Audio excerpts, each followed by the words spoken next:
The first thing you notice when you sit down in the Morizo Edition, if you can get the Alcantara wheel, I think you can get this on the Core and Circuit. I'm pretty sure it's an option. I recommend it. It makes the car feel special, and it's a special car. Regardless if you get the Morizo Edition or not, it's a special, special car. A manual transmission, 3-cylinder, 300 horsepower, hatchback in the United States in 2023. Thank you, Toyota, very much. It's just special. It's some of the most direct steering that I've ever felt. It's the most aggressive street car that I have ever driven. And it's eager. You don't realize like how quick it is. The 300 horsepower is a lot for something that's this light and small, all-wheel drive, the shorter wheelbase, pretty easy to rev match on your downshifts. And then the induction sound, you have the every single second, everything you do with the throttle leads to turbo noises. And we like that here at the Jeeps organization. It's just a pleasure to drive, mainly because it's a manual transmission, but it's also very easy to shift. This shift knob just says GR on it. The normal Morizo Editions come with a special Alcantara knob that says Morizo on it. This is slightly different. This is actually a prototype. So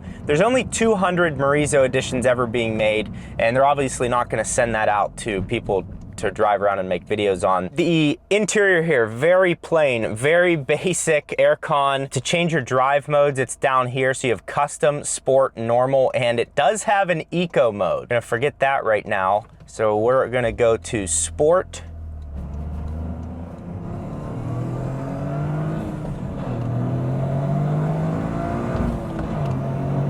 It's actually quick. Like it will get up to speed very quickly. You know, the power to weight ratio is so important, and it's very forgotten about nowadays. It's, you know, it's all just about how much horsepower can we jam into this thing. The Model S Plaid, you know, weighs 4 billion pounds and has 1,000 horsepower. This to me is more impressive in the sense that you're stripping all this weight out of an already lightweight car, putting a bunch of power into it. Very good all-wheel drive system with differentials and rally heritage. It's enjoyable. It's analog. I wish this screen wasn't even here. There's so many people that are, because of remote work, you know, you're trying to get out more and be more in nature and do things that are analog, and that's what driving a manual transmission is right now. It feels so nice because you're connected with the machine. You're directing it on how you want it to be. Do you want it to be efficient? Do you want it to be sporty? Do you want to let the gears run out? And then just learning the footwork of driving a manual transmission. Now I can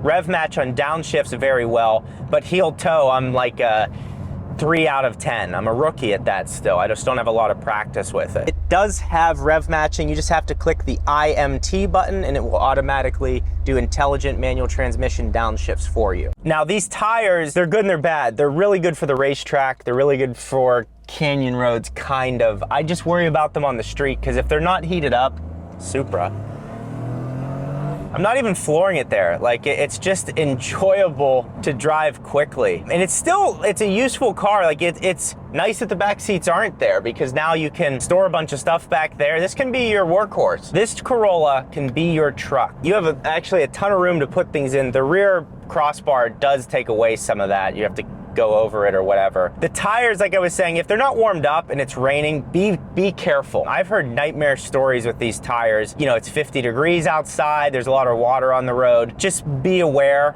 to the 200 of you that get this car, if you even see this video, that they can be a little iffy. Maybe you want to go to a slightly less aggressive tire for the street, but ultimately minor detail. Alcantara wheel, Alcantara / suede seats. The seats are nice. They're perfectly bolstered in my opinion. All analog seats. It's funny, the Kia EV6 GT, all analog seats, and that's in performance EV. This being a gas-powered manual transmission machine, no power seats, do it yourself. It's a DIY seat car. The sound that you're hearing out of this 3-cylinder is just intoxicating. It almost sounds like the car is broken half the time because you hear so much like your rocks and whatever coming up through the... It's endlessly fun, and I just can't thank Toyota enough for building their GR division is incredible. The Supra, the GR86, the GR Corolla. I mean, while everyone else is focusing on EVs, you know, like I think we're eventually basically heading to EV land, okay? I think that's where we're headed. but also a lot of these companies have like, they're half-assing the EVs. You know, I don't know that that's really a good idea either. Like, this car begs to be driven like that. And it's under the radar. People don't even look at this thing. It's the most rare car they will see all year, and they don't even look at it.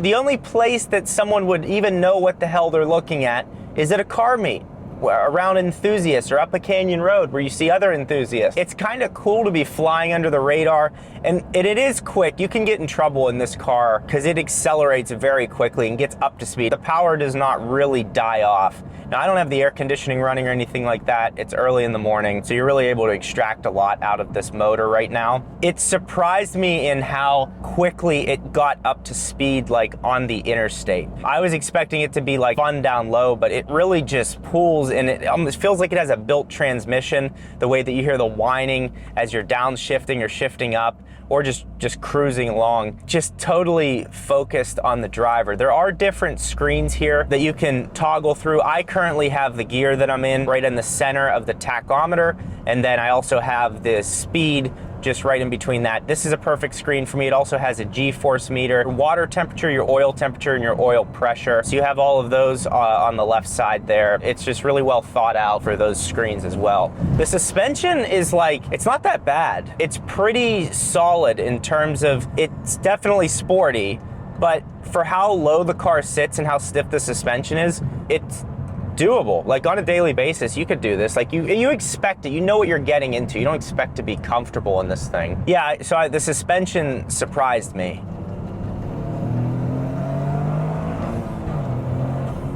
So the GR Corolla is a joy to drive. If you're thinking of getting one, just get it. I mean, this thing it's so fun. It's so unique. It'll always turn the right person's head at a car meetup or whatever. It's always a conversation. I would recommend getting it with the limited slip differentials. If you get the core pack, you get the limited slip differentials, that's good. It's a bargain at that price. I'm sure the aftermarket for this is going to be crazy. I mean, you can easily do the wheels, the ECU updates. It's an endless spiral of what you can do to this, or you can just leave it stock and enjoy it like that, because it's great like that as well. Infotainment, who cares? This dash here, I actually wish it had analog dials, and I kind of got over the analog dials because these digital ones are becoming very good. I like the analog dials as I'm blipping the throttle, just because this seems to be slightly delayed. It's just not quite as sharp as the dials are. That'd be like a minor complaint of the car, but again, something you'll get used to. And honestly, you're gonna end up doing that by feel. You're not gonna need the dials to look at where your revs are at. You'll do it by feel. You'll know where you're at in the rev range. What's going to be interesting with the GR Corolla is how many are going to be sold. Are they dealerships going to get them and they're going to sell out? Are they going to sit on lots and Toyota's going to be like, they're really, you know, while the internet was excited about them, no one actually bought them. And that's how you keep these cars going. You have to put your money where your mouth is, and you have to spend money on them. You can't say, oh, I'm going to wait to get one used and blah, blah, blah. It's like, yeah, getting one used doesn't tell Toyota that you wanted this car brand new and you took money out of your wallet and wanted to pay for it. So look, if you want one of these, if you want these cars to continue to be made, you need to go buy them. And that's really all there is to it. I'm just gonna shut up for a little while and drive it and let you guys listen.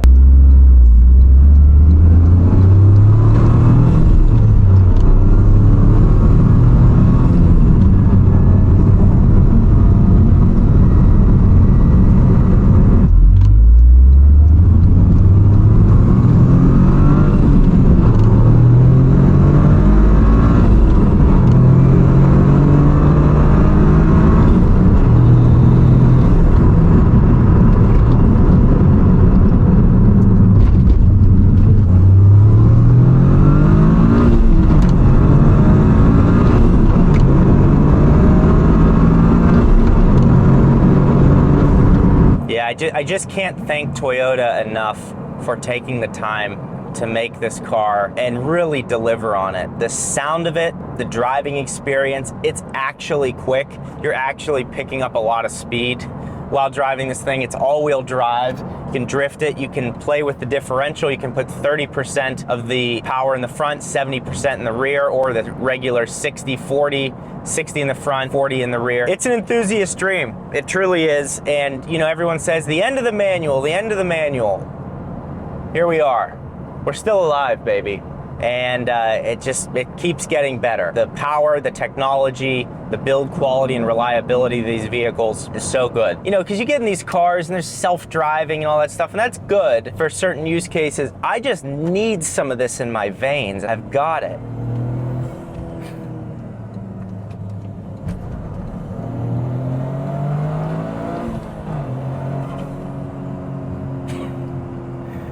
Oh, heavens.